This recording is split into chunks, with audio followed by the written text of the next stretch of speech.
Découvrez ce que le KGB a trouvé dans une tombe égyptienne. L'objectif de cette mission était de trouver les connaissances laissées par une race avancée. J'ai été l'un des premiers que le KGB a recruté. Je ne crois pas que les soldats ont réalisé l'importance de ce qu'ils regardaient. Nous avions des ordres auxquels nous devions obéir. La première preuve matérielle d'une forme de vie humanoïde extraterrestre. Un contact avec les extraterrestres à une époque reculée dans un ancien pays. Une séquence exclusive de ce qui pourrait être la découverte du millénaire. Apprenez le terrible secret avant qu'il ne soit trop tard.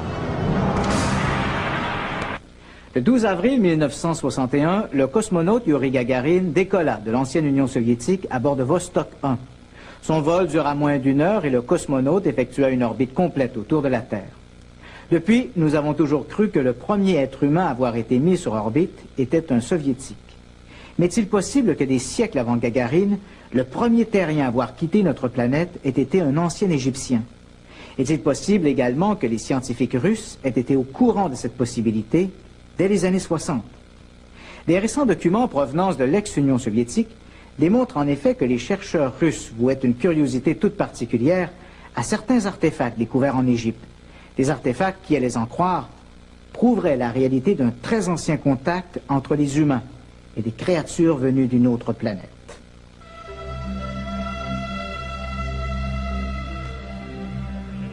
On a toujours présumé qu'on devait chercher la vie extraterrestre au-dessus de nos têtes.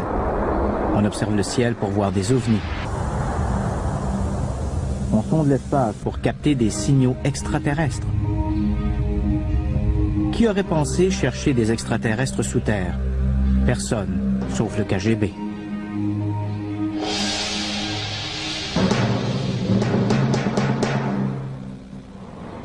Le docteur Viktor Ivanovitch détient des diplômes en astrophysique et en neurologie.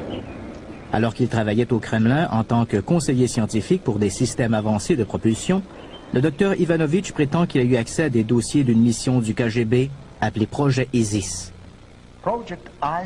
L'objectif du projet Isis était de découvrir des traces de connaissances et des objets égyptiens susceptibles d'avoir des applications militaires. Isis était l'une des missions de recherche secrète qu'avait lancé le KGB à cette époque. Le docteur Ivanovitch fait le récit de cette mission et de la découverte fabuleuse qui en découla dans son livre « Le KGB découvre la tombe du visiteur ». Cette séquence exclusive n'a jamais été vue en dehors des bâtiments secrets du KGB. Selon Ivanovitch, ce que vous regardez est l'enregistrement visuel de la plus importante découverte de l'histoire de l'humanité.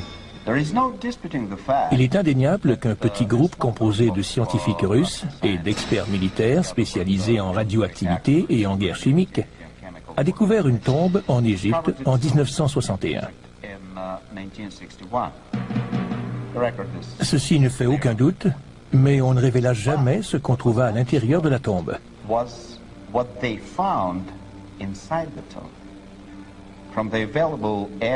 Selon les preuves disponibles et des sources de haut rang, et je sais que cela semble incroyable, on a trouvé dans le sarcophage des restes d'une créature extraterrestre morte en Égypte aux environs de 10 000 ans avant Jésus-Christ.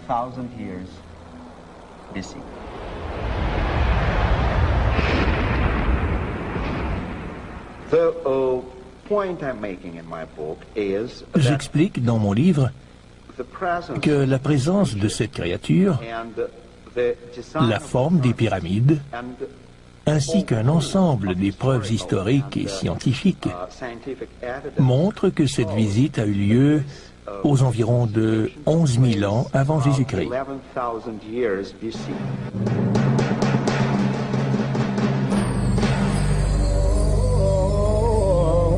Bien avant les Babyloniens ou les Grecs, avant les dieux des Assyriens ou des Crétois, bien avant tous les autres, existait l'Égypte.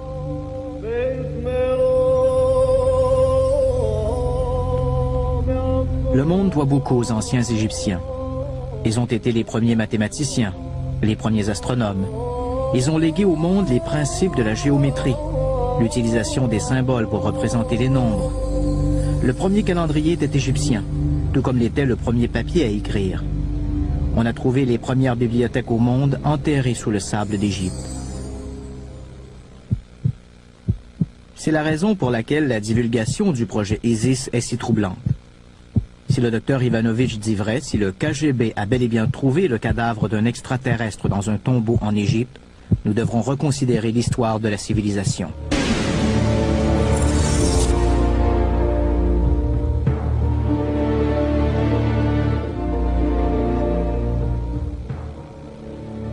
Chaque année, des centaines de fouilles archéologiques ont lieu en Égypte. Leur objet peut être d'analyser des antiquités étudiées depuis longtemps, de rechercher de nouveaux indices susceptibles de contredire d'anciennes théories ou de reconstruire la vie d'un village d'esclaves à partir de fragments du passé. Nous sommes en train d'excaver un site dans ce qu'on appelle le Nouveau Royaume, sur la route des esclaves en direction de la vallée des rois. La question est de savoir de quelle manière les anciens Égyptiens nourrissaient des centaines, peut-être des milliers d'esclaves dont ils avaient besoin pour créer ces structures gigantesques.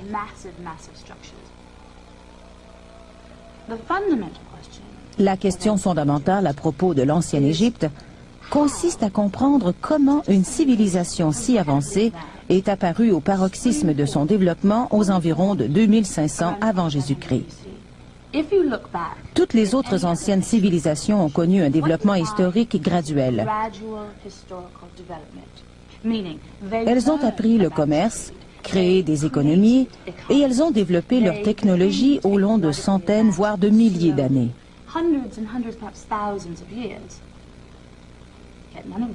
Ce n'est absolument pas vrai de l'ancienne Égypte. En 2500 avant Jésus-Christ, boum, une société totalement accomplie émerge du désert. C'est comme si une voiture Ford de modèle T devenait en une minute une navette spatiale.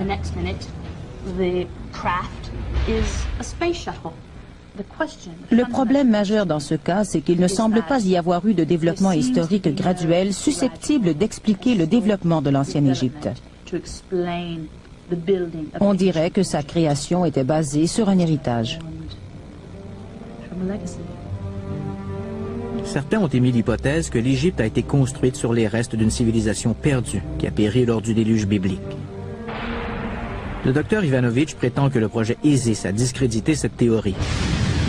D'après lui, le KGB a découvert des preuves selon lesquelles l'Égypte a été fondée sur l'héritage de sagesse laissé par une race extraterrestre.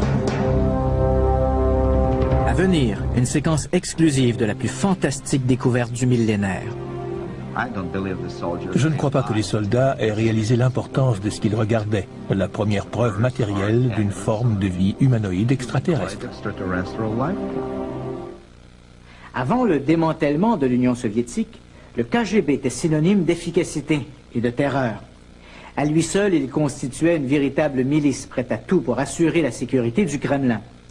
Curieusement, aujourd'hui, alors que les archives du KGB s'ouvrent lentement aux chercheurs occidentaux, on y découvre des dossiers pour le moins surprenants. Le projet Isis vit le jour pendant les années 50, en pleine après-guerre. Un nouvel empire soviétique avait émergé des cendres de la Deuxième Guerre mondiale. La Russie n'était plus une nation agraire peu développée. La mère patrie était devenue une superpuissance et voulait que cela se sache.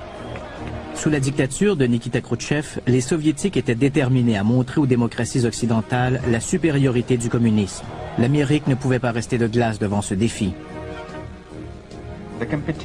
La concurrence que se sont livrées ces deux superpuissances a énormément vidé les caisses de l'économie soviétique. Devancer les Américains en lançant avant eux un homme dans l'espace releva d'un grand fait d'armes propagandiste, mais cela coûta des milliards de roubles.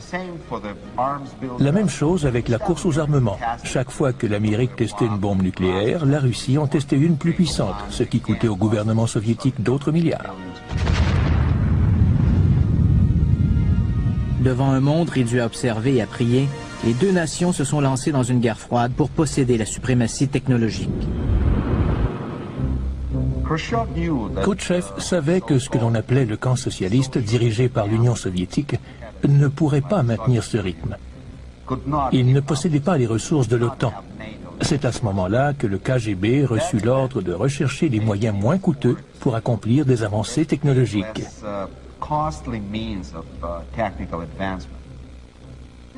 Au summum de la guerre froide, le KGB constituait la plus grande police secrète et force d'espionnage de la planète, avec plus de 300 000 agents. Sous les ordres du Kremlin, le KGB investissait ses considérables ressources dans des domaines que certains qualifieraient de sciences marginales.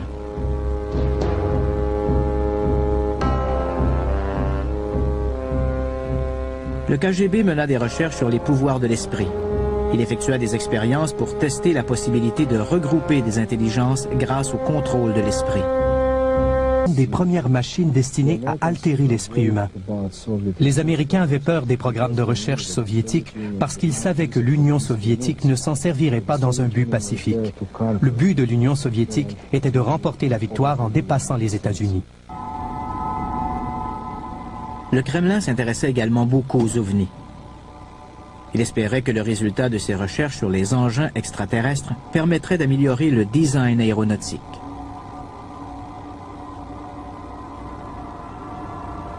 L'ex-Union soviétique était l'emplacement idéal pour étudier les objets volants non identifiés.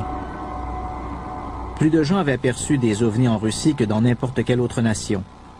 Cela s'explique en partie par le fait que les frontières russes délimitaient le plus grand territoire du monde.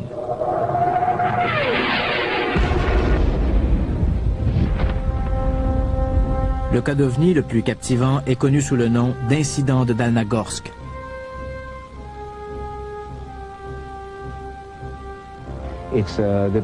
C'est l'écrasement le mieux documenté parce que les fragments ont été conservés et analysés. Ce n'était pas un gros objet, mais quelque chose s'est écrasé sur une colline de Dalnagorsk en janvier 1986. À partir de l'analyse du site de l'écrasement, cette simulation par ordinateur illustre les derniers moments du vaisseau spatial.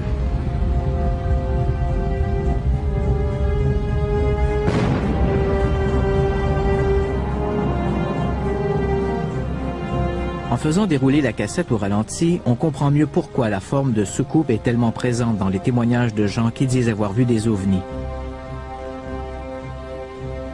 Selon les meilleurs spécialistes, un avion de forme classique qui aurait volé dans les mêmes conditions défavorables serait venu planter son nez dans le sol et aurait explosé.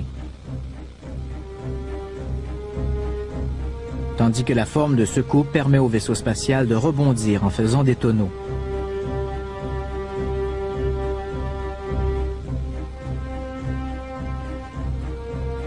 Il a été endommagé, mais pas détruit.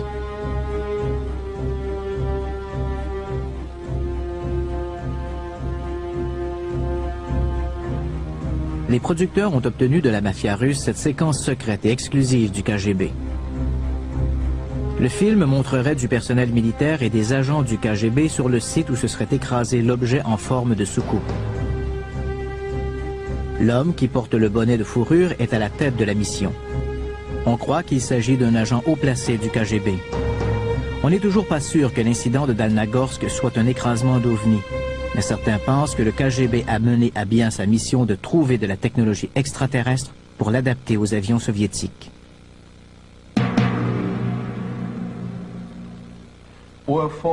Les ovnis, le paranormal et le projet ISIS faisaient partie de la stratégie du Kremlin pour atteindre la supériorité militaire.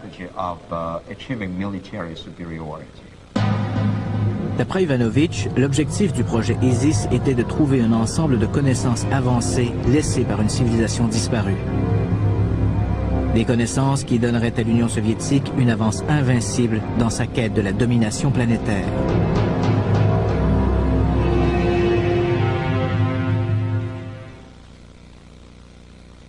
L'une des légendes qui perdurent en Égypte veut que quelque part dans ce pays, peut-être à l'intérieur de la Grande Pyramide ou dans une tombe perdue, se trouve une chambre des connaissances qui contient la sagesse des dieux venus des étoiles.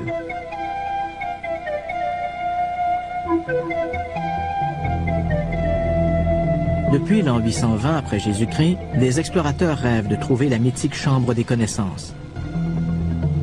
Le cheikh Abdullah al-Mamoun a été le premier à pénétrer dans la Grande Pyramide. Le cheikh était attiré par la légende selon laquelle des dossiers sur le passé et l'avenir de l'humanité étaient cachés dans la pyramide.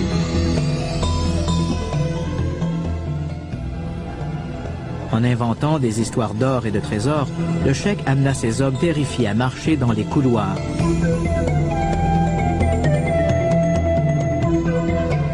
Lorsque les explorateurs arabes pénétrèrent dans la chambre des rois, ils n'y trouvèrent qu'un sarcophage vide.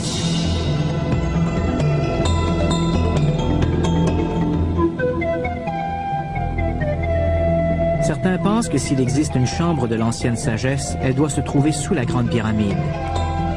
Pendant des années, des gens ont spéculé à propos de l'existence de passages souterrains qui relieraient la pyramide au Sphinx.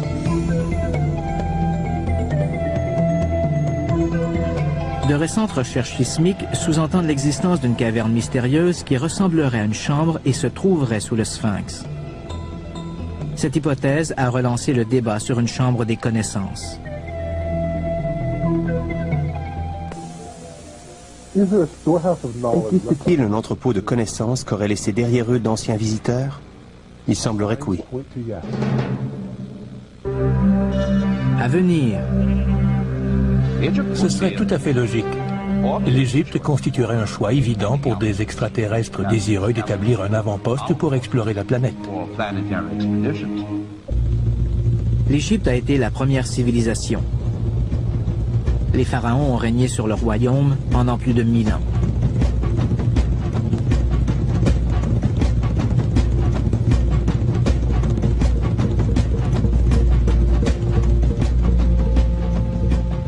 Qui étaient ces gens mystérieux? D'où tenaient-ils leur pouvoir et leur richesse? Où ont-ils trouvé leur sagesse? L'objectif de cette mission était de trouver les connaissances laissées par une culture avancée qui existait avant l'histoire égyptienne traditionnelle. L'équipe d'archéologues était composée d'égyptologues de l'Académie soviétique russe des sciences. C'était l'une des meilleures écoles de cultures anciennes du monde entier. Malgré cela, les dirigeants du KGB donnaient peu de chances de succès au projet.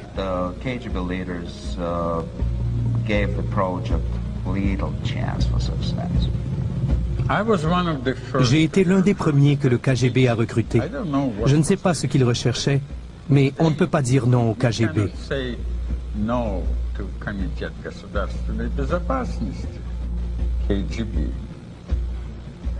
On reçoit des ordres auxquels on doit obéir. J'ai recommandé de commencer à travailler sur le plateau de Gizeh. Un voyage en Égypte rend humble.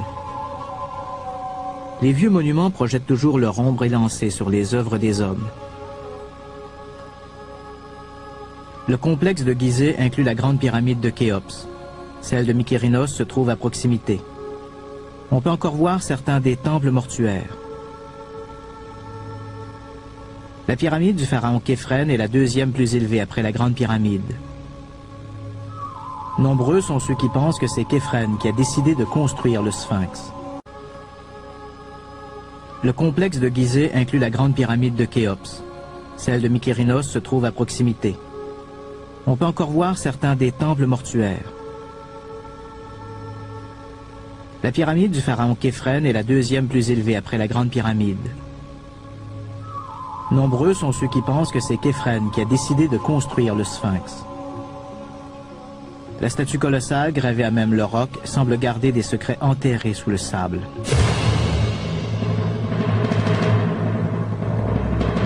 La construction des monuments qui se trouvent sur le plateau de Gizeh a duré des siècles. Cela devait être une vision extraordinaire. Les pyramides et les statues gigantesques, les temples, les cryptes et les chaussées.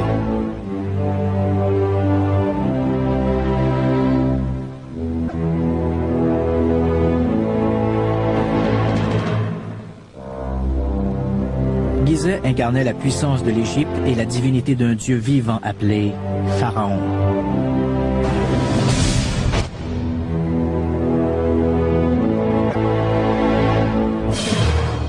Au Aucun monument ne symbolisait mieux le pouvoir divin du pharaon que la pyramide de Khéops. La Grande Pyramide n'a jamais été égalée en taille ni en degré de précision. Elle pèse environ 6 millions de tonnes, 20 fois le poids de l'Empire State Building. Jusqu'à l'érection de la Tour Eiffel, la Grande Pyramide était la structure la plus élevée du monde. Plus de 2 millions de pierres ont été utilisées pour sa construction. Aucune ne pèse moins d'1 tonne et certaines pèsent jusqu'à 30 tonnes. À l'intérieur, des couloirs relient les chambres. Des puits se rendent jusqu'à l'extérieur. Aujourd'hui, la pyramide est faite de pierres brutes, mais autrefois elle possédait un fini extérieur semblable à un miroir. On pense qu'elle était ornée d'un sommet en or. Il réfléchissait la lumière du soleil sur des centaines de kilomètres.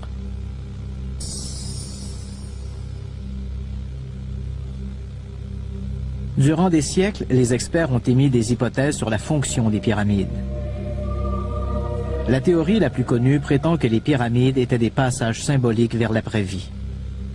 D'autres croient que la pyramide était un observatoire astronomique. D'autres encore parlent d'un instrument de sondage géographique. Une théorie bizarre prétendait que la Grande Pyramide était un élévateur à grains. Toutefois, les spécialistes s'accordent pour dire que les pyramides étaient bien plus que de gigantesques tombes. Personne n'a trouvé de preuve d'un enterrement dans une pyramide. Nous ne savons toujours pas comment elles ont été construites. Plusieurs académiciens s'interrogent toujours sur les moyens utilisés par les anciens Égyptiens pour ériger leurs pyramides. Jusqu'à maintenant, les méthodes traditionnelles de construction évoquées par les archéologues semblent toutes présenter de sérieuses lacunes. Tablant sur ces inconsistances, certains n'hésitent pas à prétendre qu'une telle technologie n'existait pas il y a 5000 ans, lors de l'aménagement du plateau de Gizeh. Les constructeurs des pyramides connaissaient des informations qui ne devaient pas être redécouvertes avant des siècles. Par exemple, en multipliant la hauteur de la Grande Pyramide par 1 milliard, on obtient la distance qui sépare la Terre du Soleil. La pyramide a été bâtie selon les 4 directions d'une boussole, une précision inégalée. Incroyablement, la Grande Pyramide se trouve exactement au centre de la masse de terre de notre planète.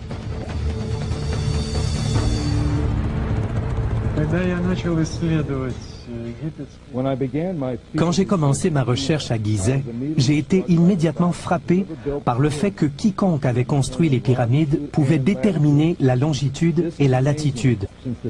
C'est fantastique, étant donné que la technologie pour calculer la longitude n'a pas été inventée avant les années 1600. Ce qui est encore plus étonnant, c'est que les pyramides ont été construites très exactement au centre de la Terre. Elles sont visibles d'une altitude très élevée, même de la Lune. Leur forme est l'une des plus appropriées pour la réflexion radar.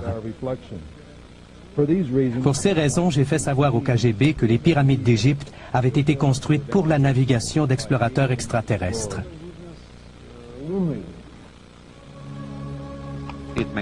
C'est parfaitement logique. L'Égypte constituerait un choix évident pour des extraterrestres qui devraient établir un avant-poste pour des expéditions planétaires. L'atterrissage initial d'explorateurs extraterrestres devrait se faire sur une surface plane comprenant peu d'obstacles. L'Égypte constituerait un choix évident étant donné qu'elle se trouve également au centre de la masse de terre habitable de notre planète. À venir,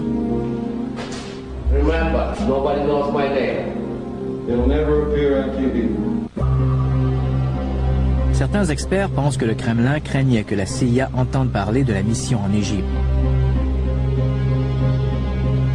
La Russie, sentant la pression de la concurrence américaine dans la course aux armements et à l'espace, ne voulait pas commencer une course à la tombe. La situation géopolitique de l'époque permettait au projet ISIS de se dérouler dans la plus grande discrétion. À la fin des années 50, l'Égypte recevait 43% de toute l'aide soviétique à destination du tiers-monde. Quand le projet ISIS a été lancé, le personnel de l'armée soviétique présent en Égypte totalisait plus de 20 000 personnes.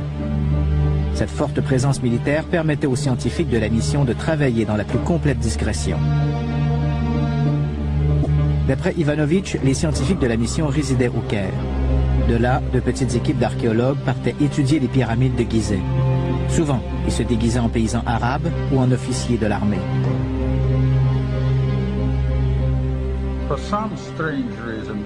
Pour d'étranges raisons, on nous envoyait là-bas en uniforme, munis de fusils, comme si nous étions des soldats, alors que nous étions des archéologues.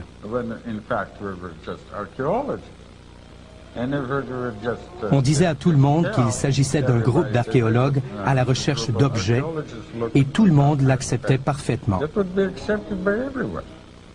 Le projet ISIS ne reposait pas seulement sur des archéologues déguisés. En 1959, le KGB recruta un membre officiel du gouvernement Nasser, Sami Sharaf, le directeur du bureau d'information du président. Grâce à sa position, il avait accès aux informations hautement confidentielles. Sharaf était également spécialisé en écoute clandestine de fonctionnaires égyptiens. Assez souvent, les informations qu'il rassemblait n'avaient pas beaucoup d'importance. Toutefois, d'après Ivanovitch, la nuit du 24 juillet 1960, une conversation fut enregistrée. Cet enregistrement allait catapulter le projet ISIS dans le domaine du mythe et de l'incrédulité.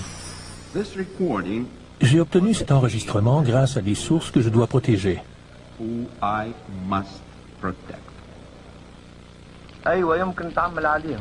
هم كانوا يشربوا خمر؟ لا هم مسلمين مستبدين. قالوا انهم وجدوا مقبره مقبوله. ايوه دي مقوي، قالوا هو قبر. كيف عرفوا اشياء زي كده؟ دخلوا شافوا على الحيطان رموز وكتابات وصور حكاوا عليهم القبر. تعرف ايش يعني هذا؟ وجدوا مقبره الزوار. مقبره الازهر، مقبره الازهر. L'un des principaux fonctionnaires surveillés par Sharaf avait téléphoné à son frère. Apparemment, 2 Bédouins étaient tombés sur une tombe cachée. Ils ont déliré pendant quelques jours et on a fini par les emmener dans un hôpital local. Ils n'arrêtaient pas de répéter ces mots. Makbarat al-Zohar, qui signifie la tombe du visiteur.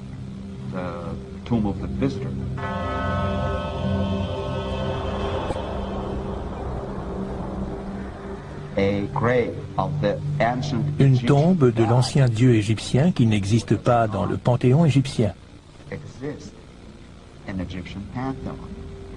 Il ne fait pas partie des dieux. Il a un signe spécial qui le désigne comme un dieu en visite.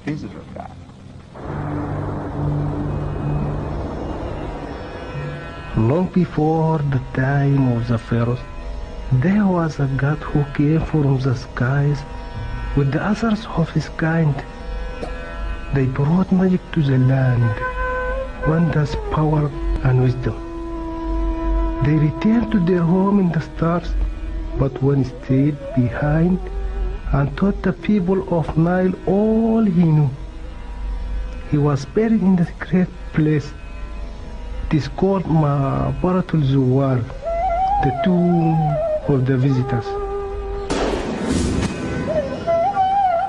Est-il possible que le mythe dissimule la vérité, qu'une légende soit basée sur un fait? Il faut tenir compte du mythe, du folklore et de la légende. C'est comme une perle dans une huître. On commence par un petit grain de vérité. Au fur et à mesure que les années passent, il s'enjolive et devient une légende. Les producteurs de cette émission étaient sceptiques. Ils avaient du mal à accepter la possibilité que le KGB puisse croire qu'une mythologie mène à des connaissances extraterrestres avancées. Pour vérifier la véracité du projet ISIS d'une façon indépendante, les producteurs ont retrouvé un ancien courrier diplomatique de l'Union soviétique. Cet homme travaille maintenant pour la mafia russe. Je travaillais en tant que messager pour le corps diplomatique. L'un de mes rôles consistait à faire passer des documents entre le Caire et Moscou. Certains d'entre eux provenaient de M. Sharaf, directeur, à l'époque, du Centre d'information égyptien. C'était aux environs des années 60. La plupart des papiers n'étaient pas intéressants, mais certains d'entre eux, que je ne pouvais pas comprendre, étaient codés. mais j'ai réussi à en comprendre quelques-uns qui m'ont semblé bizarres, et j'ai décidé d'en faire une copie. It seemed odd to me, and I decided to make a copy. Can we see those copies? Non. L'homme voulait de l'argent contre ces documents. Notre producteur lui a expliqué qu'il ne paierait pas à moins d'être certain que les documents provenaient du projet ISIS. On l'emmena jusqu'à une tour à bureau abandonnée dans la banlieue de Moscou. Cette séquence a été filmée à partir d'une caméra cachée.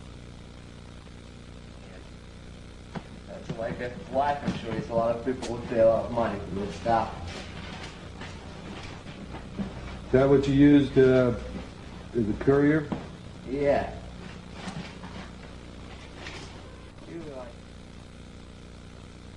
Parmi les documents figurait un mémo adressé à un officier de haut rang du KGB. On peut y lire ces mots. Mes agents ont mis en lieu sûr les notes de l'un des scientifiques qui a travaillé sur les découvertes faites à la tombe du visiteur.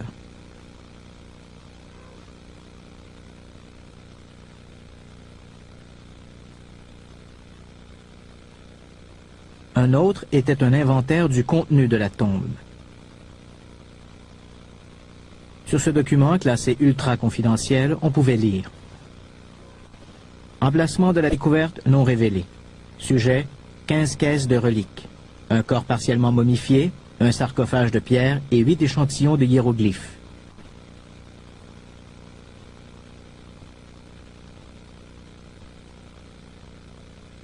Un scientifique du projet, qui fut l'un des premiers à pénétrer dans la tombe, a écrit ce rapport. En inspectant la partie du mur, nous avons ressenti une sensation étrange. Une force magnétique répulsive semblait émaner de la pierre. Nous avons été incapables de trouver une quelconque explication scientifique.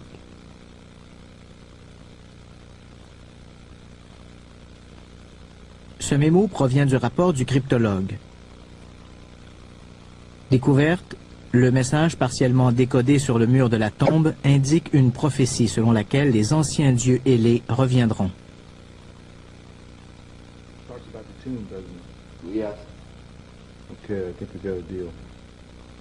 Le document faisait clairement comprendre que le Kremlin prenait le mythe très au sérieux. Un rapport indiquait qu'une unité militaire était assignée sur le site.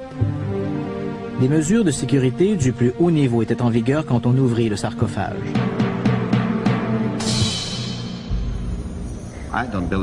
Je ne crois pas que les soldats aient réalisé l'importance de ce qu'ils regardaient. La première preuve matérielle d'une forme de vie humanoïde extraterrestre. Le docteur Ivanovitch fait le récit de cette mission et de la découverte fabuleuse qui en découla dans son livre « Le KGB découvre la tombe du visiteur ». Cette séquence exclusive n'a jamais été vue en dehors des bâtiments secrets du KGB. Selon Ivanovitch, ce que vous regardez est l'enregistrement visuel de la plus importante découverte de l'histoire de l'humanité. Il est indéniable qu'un petit groupe composé de scientifiques russes et d'experts militaires spécialisés en radioactivité et en guerre chimique a découvert une tombe en Égypte en 1961. Ceci ne fait aucun doute, mais on ne révéla jamais ce qu'on trouva à l'intérieur de la tombe. Selon les preuves disponibles et des sources de haut rang, et je sais que cela semble incroyable, on a trouvé dans le sarcophage les restes d'une créature extraterrestre morte en Égypte aux environs de 10 000 ans avant Jésus-Christ.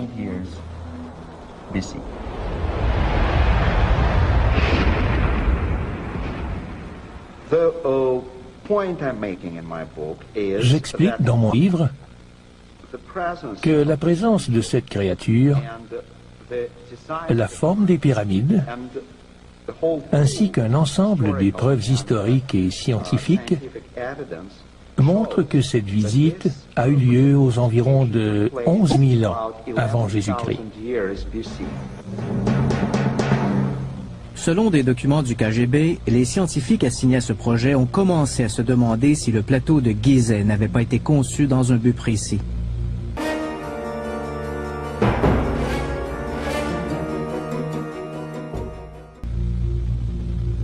Des recherches ultérieures ont appuyé cette théorie.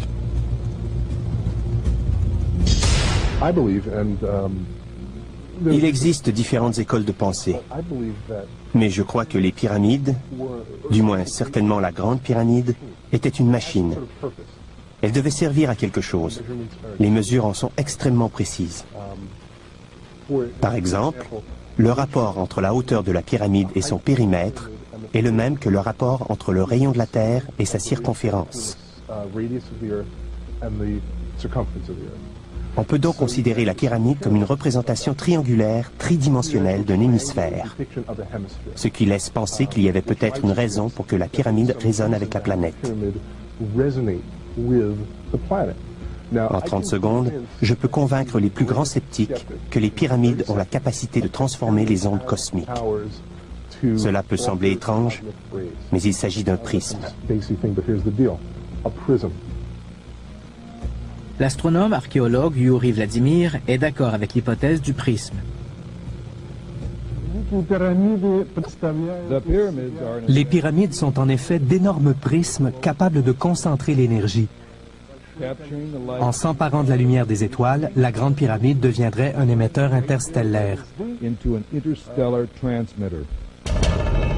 Les scientifiques du projet prétendent que les 3 pyramides et le Sphinx pourraient faire intégralement partie d'une immense machine conçue par des ingénieurs extraterrestres.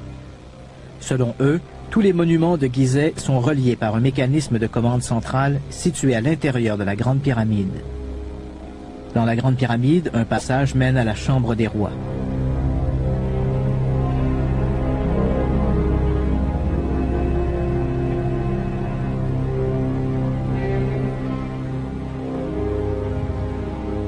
Au-dessus du sarcophage se trouve un tunnel que certains appellent le couloir des étoiles. À l'occasion d'un alignement céleste spécifique, la lumière des étoiles inonde ce couloir.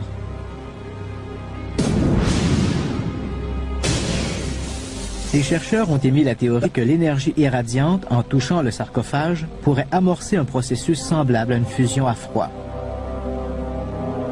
Les chercheurs qui travaillaient sur le projet pensaient que la structure en prisme de la pyramide amplifierait l'énergie et la transférerait aux autres monuments.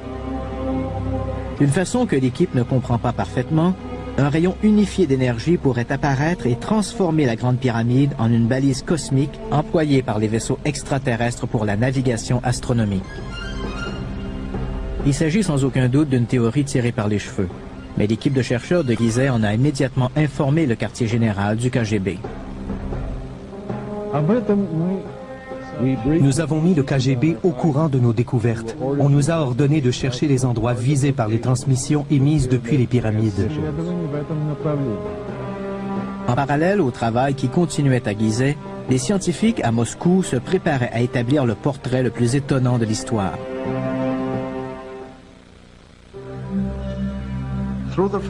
À l'aide d'une technique utilisée en médecine légale, ils réussirent à reconstituer le visage de l'humanoïde trouvé dans le tombeau. L'objectif de cette mission était de trouver les connaissances laissées par une culture avancée. J'ai été l'un des premiers que le KGB a recruté. Je ne crois pas que les soldats aient réalisé l'importance de ce qu'ils regardaient. Nous avions des ordres auxquels nous devions obéir. La première preuve matérielle d'une forme de vie humanoïde extraterrestre. Un contact avec les extraterrestres à une époque reculée dans un pays millénaire. Une séquence exclusive de ce qui pourrait être la découverte du millénaire. Apprenez le terrible secret avant qu'il ne soit trop tard. Dans le film Les Aventuriers de l'Arche perdue, les nazis se rendent en Égypte à la recherche d'un trésor archéologique, en l'occurrence l'Arche d'Alliance de Moïse, qui, l'espèrent-ils, leur donnera un pouvoir extraordinaire sur leurs ennemis. Comme vous allez le voir, parfois la réalité dépasse la fiction.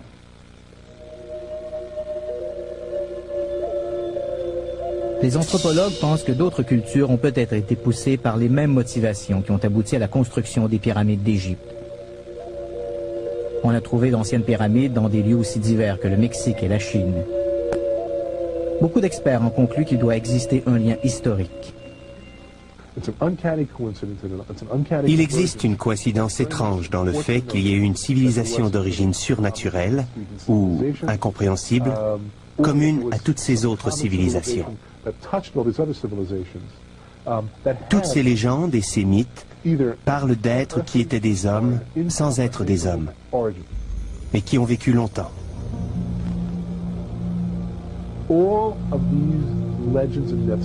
Ces géants seraient montés à bord de vaisseaux spatiaux pour voyager parmi les étoiles, et ils nous auraient enseigné le langage, les alphabets et les calendriers.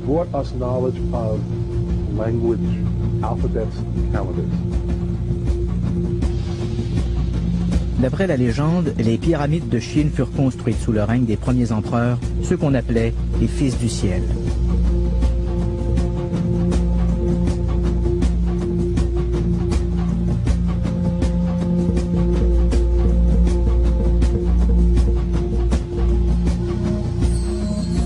De semblables légendes entourent les pyramides du Mexique et du Yucatan.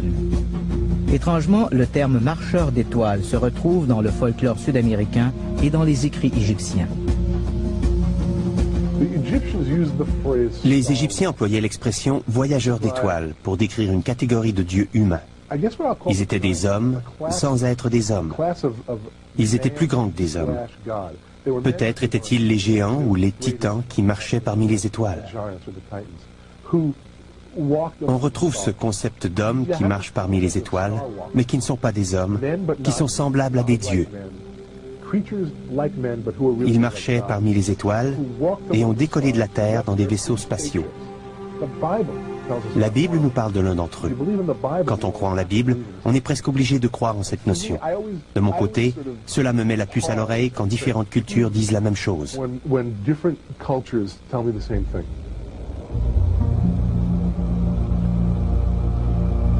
La similarité des mythes parmi diverses populations à propos de la construction des pyramides pousse certains experts à croire que toutes les cultures pourraient provenir d'une unique civilisation ancestrale.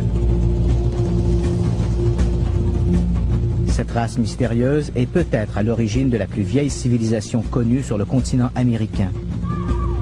Les Incas du Pérou ont presque atteint le même niveau d'ingénierie et de construction que les Égyptiens. De la même façon que les Égyptiens, les Incas n'avaient aucune connaissance de la roue, et pourtant, des milliers de routes parsemaient leur empire. Comment et pourquoi les premiers Incas ont-ils construit des routes sur le terrain le plus inhospitalier de la planète? Les ingénieurs d'aujourd'hui auraient du mal à construire le centre spirituel de Machu Picchu. Comment les Incas déplaçaient-ils d'énormes pierres à de telles hauteurs? Peut-être une civilisation inconnue qui avait d'abord fait son apparition en Égypte a-t-elle aidé les Incas? Certains disent que cette race mystérieuse nous a laissé des capsules témoins de connaissances. Pour découvrir notre héritage antique, nous devons résoudre l'énigme de la pyramide. Les membres de l'équipe scientifique de Gizeh croyaient avoir découvert le secret des pyramides. Selon eux, des voyageurs extraterrestres se servaient des pyramides comme d'un outil pour la navigation astronomique. Le KGB a ordonné à l'équipe de déterminer l'emplacement cible. Les planètes, les étoiles, les constellations et les galaxies sont constamment en mouvement. Les scientifiques du projet ont dû reproduire le ciel nocturne tel qu'il était au-dessus de Gizeh il y a des milliers d'années. Nous savons maintenant beaucoup de choses et nous pouvons calculer l'emplacement des corps célestes à un moment donné. Disons que la construction date de 1000, 2000, 2500 ans. Pour la période 2500 avant Jésus-Christ, les scientifiques de la mission n'ont trouvé aucun alignement direct entre les pyramides et un groupe de planètes ou d'étoiles. Grâce à une simulation par ordinateur, nous avons été capables de reproduire la sphère céleste telle qu'elle était avant la civilisation humaine.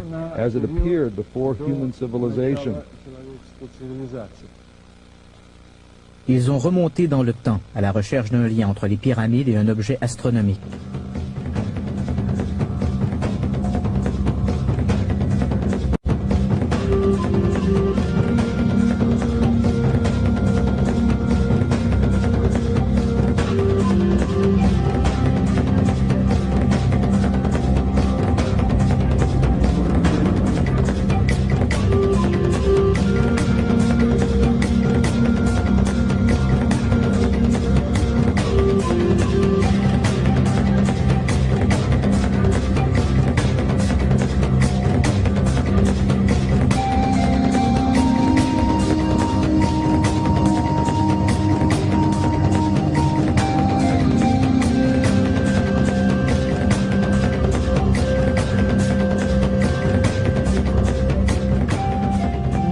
10 500 avant Jésus-Christ, quelque chose de très bizarre s'est produit.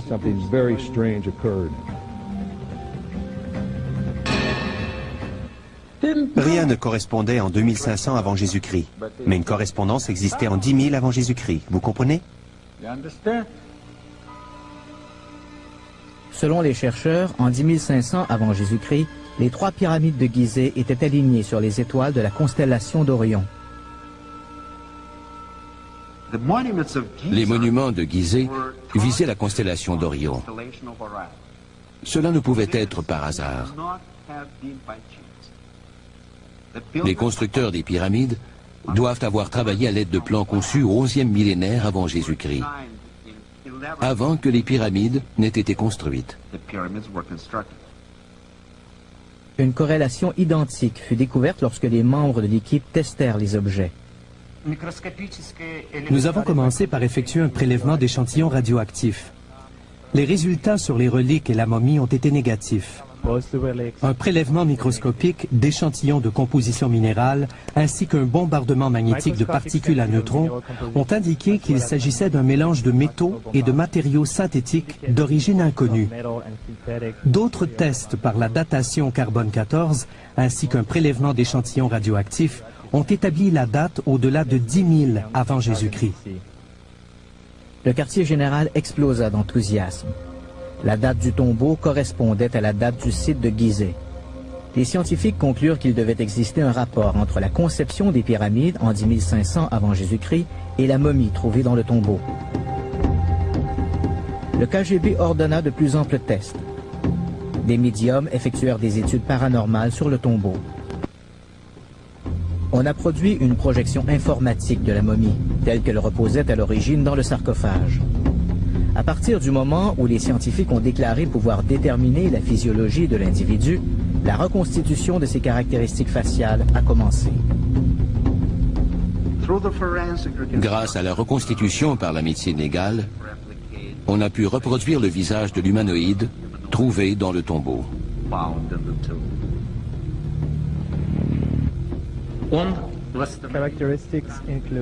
Les caractéristiques incluent un grand crâne, des yeux exceptionnellement grands, un petit menton, une petite bouche, signes visibles de dents, un long cou. L'individu mesurait environ 2 mètres.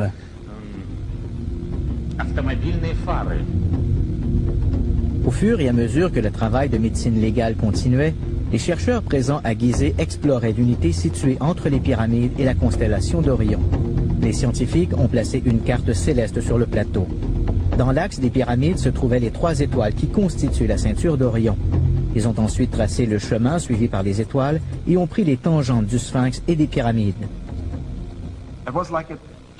C'était comme une carte au trésor, les pyramides, les chemins des étoiles qui se croisaient. Un X marquait une étoile dans la constellation d'Orion, une étoile très semblable à notre Soleil.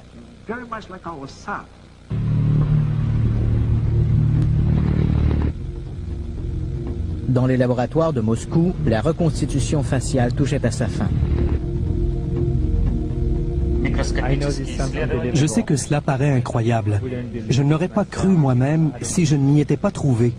Mais la reconstitution de la momie ne semblait pas être humaine. La légende est peut-être vraie.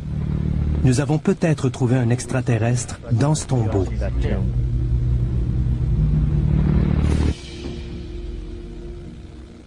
À venir. La conclusion était inévitable. Les extraterrestres venus sur notre planète au 11e millénaire avant Jésus-Christ ont jeté les bases pour construire les pyramides des milliers d'années plus tard. Ils sont venus de la planète qui tournait autour d'une étoile dans la constellation d'Orion. Un secret absolu entourait les laboratoires et les bureaux du projet Isis. Mais beaucoup de ceux qui travaillaient sur le projet étaient des professeurs, des savants et des scientifiques, des gens qui ont l'habitude de discuter de leur travail. Des documents ultra secrets ont commencé à circuler et des rumeurs se sont propagées. On s'est mis à entendre parler de l'extraterrestre et du tombeau. un groupe de personnes a commencé à se rassembler. D'anciens employés du KGB, surtout des informaticiens et des techniciens. Ils croyaient que le tombeau était celui d'un extraterrestre, autrefois adoré comme étant le dieu Osiris. Que cet être avait apporté sur Terre la science et les mathématiques, et qu'il était à l'origine de la croissance de la civilisation. Ces gens se sont fait appeler les disciples. Ils ont tiré leur nom d'un passage obscur du livre égyptien des morts. Selon la croyance égyptienne, une famille de dieux est venue des étoiles en apportant au peuple du Nil la sagesse de l'univers. Un jour, les dieux sont retournés dans leur maison céleste, tous, sauf Osiris. Ce dieu a réuni un groupe de mortels et leur a enseigné de nombreuses connaissances, y compris la magie des nombres. Ils se sont fait appeler les disciples. Il était de leur devoir de protéger et de préserver la connaissance sacrée jusqu'à ce qu'Osiris revienne pour leur montrer le chemin vers l'immortalité.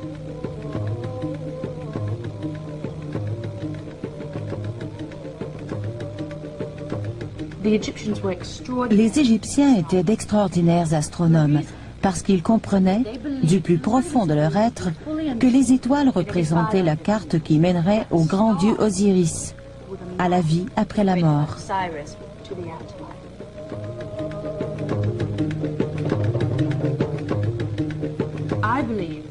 Je crois que l'idée d'immortalité, de continuité, est un aspect fondamental de la nature humaine. Nous ne sommes pas ici pour y passer 5 minutes avant de mourir. Non, l'être humain doit posséder une dimension de foi.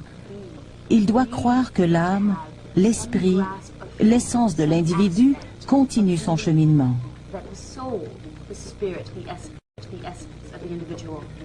C'est la raison pour laquelle le christianisme, l'islam et le judaïsme existent. C'était exactement la même chose pour les anciens Égyptiens. Ils croyaient, ils savaient que les âmes étaient immortelles.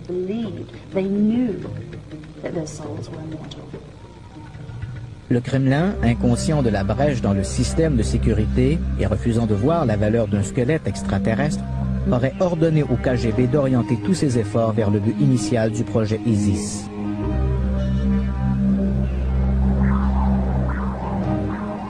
Avec l'aide d'un radar analysant le sol, on put établir une représentation du passage et du tombeau. Rien ne semblait inhabituel. Le radar balaya la zone inférieure.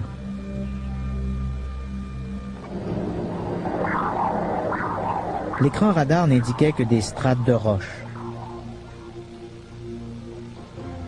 La mission était sur le point d'être interrompue quand le radar commença à faire apparaître une anomalie.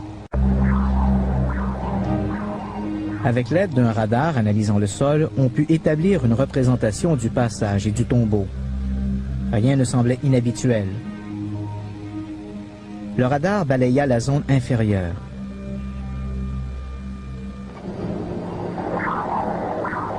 L'écran radar n'indiquait que des strates de roches. La mission était sur le point d'être interrompue quand le radar commença à faire apparaître une anomalie. Une légère ombre qui ressemblait à un passage.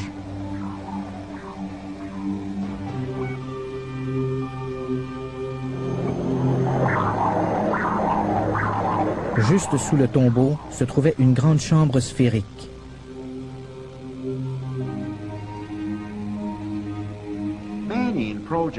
Beaucoup de personnes participant au projet ISIS ont cru avoir trouvé la légendaire chambre de connaissances.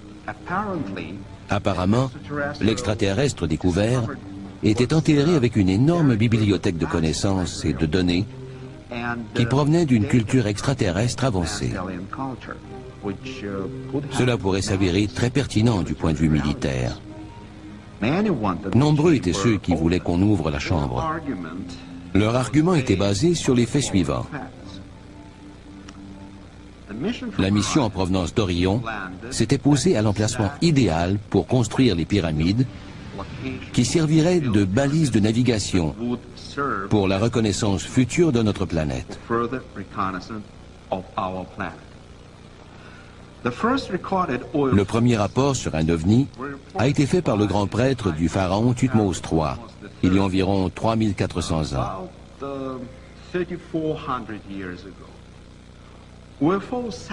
Des témoins ont continué à dire avoir vu des ovnis. Mais le nombre de témoignages s'intensifia quand l'homme obtint la maîtrise des cieux. Au début de l'ère nucléaire, quand l'homme découvrit les secrets du fonctionnement de l'atome, les extraterrestres d'Orion se mirent à observer davantage la Terre, ce qui finit par aboutir à l'incident de Roswell. Il y a une explosion des contacts avec les ovnis.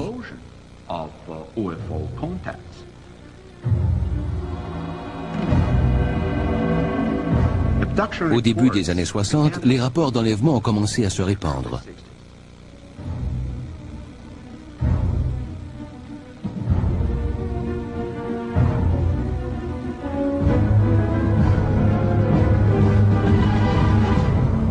Un modèle a émergé. Presque toutes les personnes enlevées évoquaient un examen physique. Les femmes parlaient d'insertion d'objets, quelque chose ressemblant à l'insémination artificielle.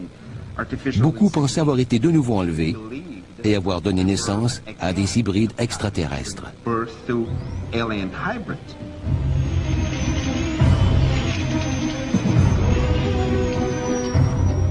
Durant la dernière décennie, les rapports de gens crédibles prétendant avoir été enlevés ont énormément augmenté. Beaucoup d'éléments de leur expérience se ressemblent. Les mêmes marques physiques sont laissées sur le corps des victimes. Beaucoup se souviennent de détails similaires à propos des vaisseaux spatiaux extraterrestres. Certains experts disent que la similitude des rapports constitue la preuve circonstancielle que les enlèvements extraterrestres sont réels. Le phénomène des enlèvements relève-t-il d'un programme de colonisation génétique commencé dans les temps anciens? Les extraterrestres sont-ils en train de se cloner en insérant leurs gènes dans l'ADN humain? Les Égyptiens croyaient que l'ADN venait du ciel et y retournerait un jour. Il se peut tout à fait qu'ils parlaient de puissants dieux venus sur Terre avec leur connaissance de l'ADN et avec leur propre ADN. Autrement dit, une partie de l'ADN dont les gens sont composés provient en réalité des étoiles. Dans sa quête d'une chambre secrète de connaissances, le KGB a-t-il découvert la terrible vérité qui se cache derrière les enlèvements extraterrestres? Le génie génétique transforme-t-il les êtres humains en une espèce extraterrestre? Croyant avoir trouvé la mythique chambre de connaissances, beaucoup exigeaient des fouilles immédiates, tandis que d'autres exprimaient leur inquiétude. Selon ces derniers, le tombeau pourrait être une sorte de cheval de Troie extraterrestre. Ouvrir la chambre sans faire de plus amples études pourrait mettre le monde en danger. Indécis quant aux décisions à prendre, le KGB n'a rien fait. Il a fait sceller le tombeau et effacer des dossiers toute trace de son emplacement.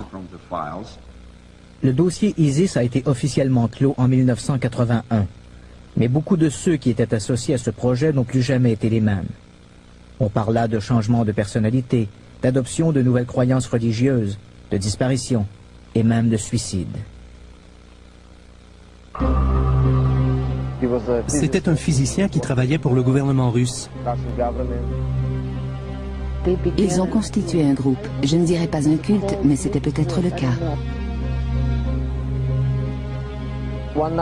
Une nuit, je suis revenu de l'école et la maison entière était en désordre. Il y avait des papiers sur le plancher. Ils discutaient des imminentes visites d'extraterrestres. Ils s'y préparaient. C'était effrayant, parce que quand j'étais petite, je croyais ce genre de choses.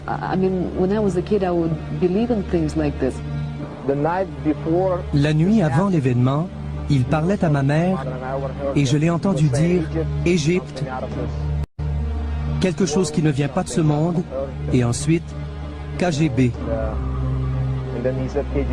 C'est à peu près tout. C'était effrayant pour moi de me rendre compte que ma famille appartenait à une sorte de culte. Dieu sait en quoi ils croyaient. C'était très étrange. Je pensais que les membres de ma famille ne tournaient peut-être pas rond.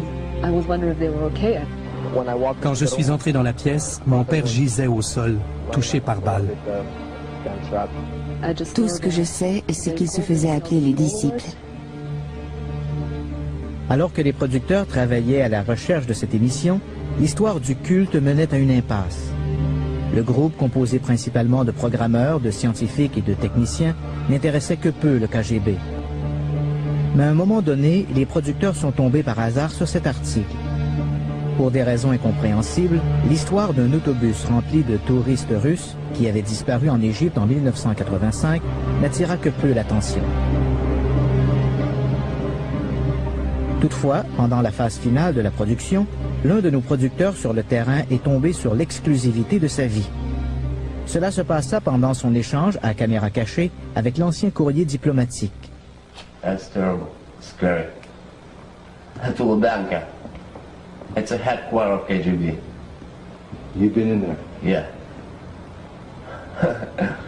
You're ready to pee in your pants. That's terrible. Hey, by the way, when you came out of one of your last trips out of Egypt, did you ever come across a videotape, Egyptian? You're lucky. I have some tape. I saw some pornography, but only the tape. You can have it. Egyptian police give it to me as my gift. Yes. The business.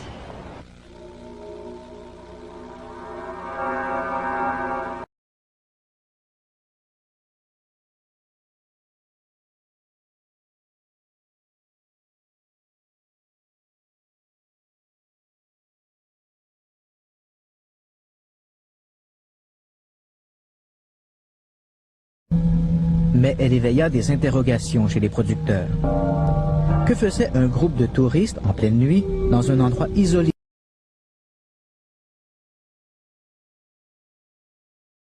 Qu'est-il?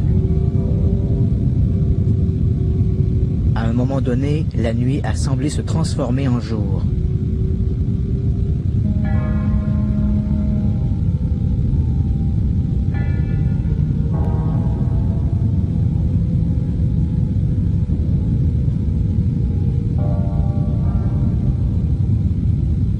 Se pourrait-il qu'il s'agisse du premier enregistrement vidéo d'un enlèvement extraterrestre, peut-être un enlèvement de groupe? Cet événement pourrait-il être lié à la découverte du tombeau? Si tel est le cas, ces touristes pourraient-ils être membres du culte? Dans son livre, Ivanovitch prétend que les disciples croyaient que l'ouverture du tombeau enverrait un signal aux extraterrestres d'Orion. Ils ont estimé le temps nécessaire à l'énergie électromagnétique pour atteindre la constellation. Le culte a conclu que les extraterrestres ne pourraient pas revenir avant le 23 avril 1985. Selon Ivanovitch, le groupe s'est rendu en Égypte pour louer le retour de l'extraterrestre que les anciens Égyptiens appelaient Osiris. Ils pensaient que c'était Osiris qui était enterré dans le tombeau du visiteur, que c'était lui qui avait apporté à l'humanité les principes scientifiques de base qui ont marqué le début de la civilisation.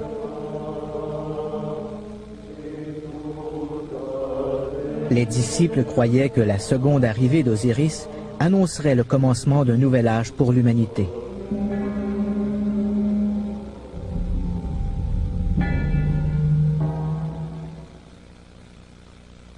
Le témoignage de la fille d'un couple qui s'est joint au culte va dans le sens de ce que dit l'auteur.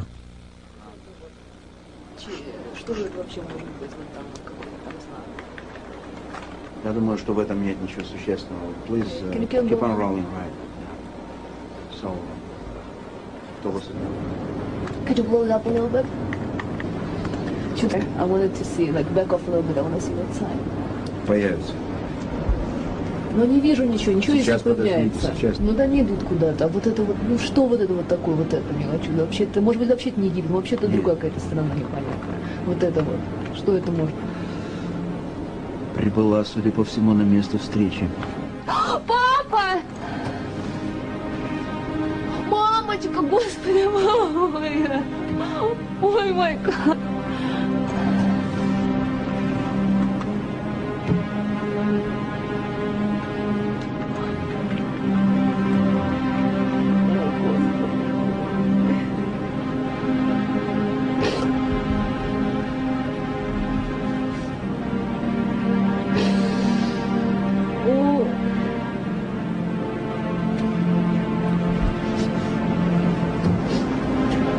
did you see there? Did you see your parents? Yeah. I saw my mom and I saw my daddy there. Точно это был папа. Это я точно знаю.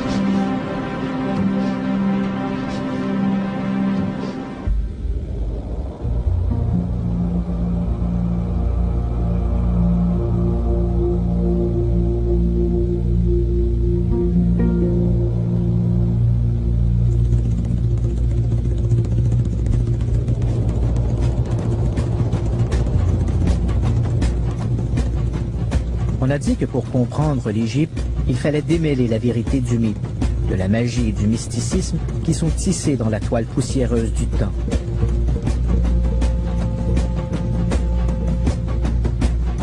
Peut-être en est-il de même avec l'histoire du projet Isis.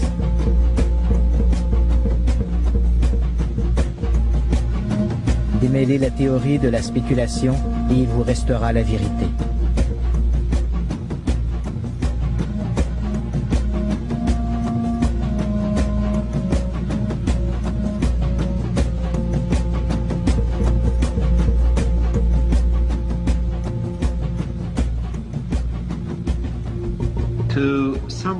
Voici les conclusions qui résument la recherche. Il y a approximativement 13 000 ans, des extraterrestres d'un système planétaire situé autour d'une étoile dans la constellation d'Orion sont venus sur Terre.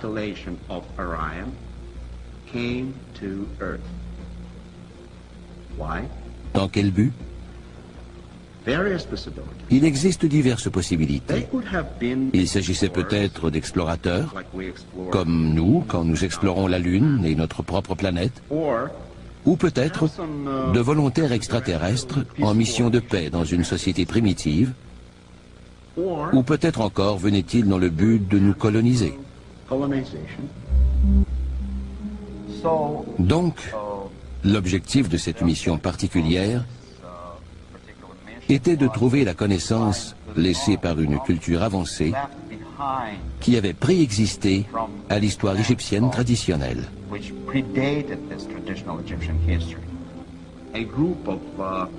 Un groupe de personnes a commencé à se rassembler, d'anciens employés du KGB, surtout des informaticiens et des techniciens.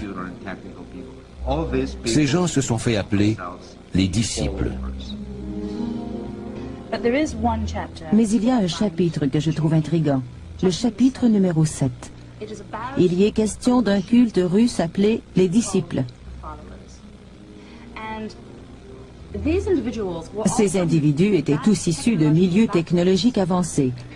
C'étaient des techniciens informatiques, des gens du domaine de la téléphonie qui étaient extraordinairement brillants et des gens qui travaillaient avec des ondes radioélectriques. Ils croyaient que le grand dieu Osiris était une sorte de dieu de la technologie. Ils pensaient qu'il était venu pour donner aux anciens Égyptiens cette incroyable richesse de connaissances et qu'il finirait par revenir en Égypte.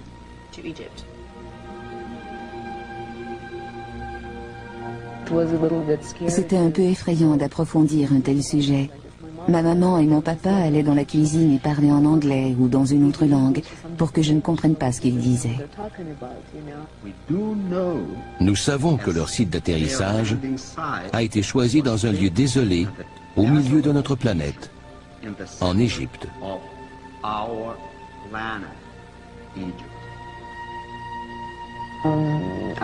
Je rêvais régulièrement de ma famille, d'une lumière qui les pénétrait, d'enlèvement à destination du vaisseau spatial. Je ne sais pas si ces rêves étaient des hallucinations.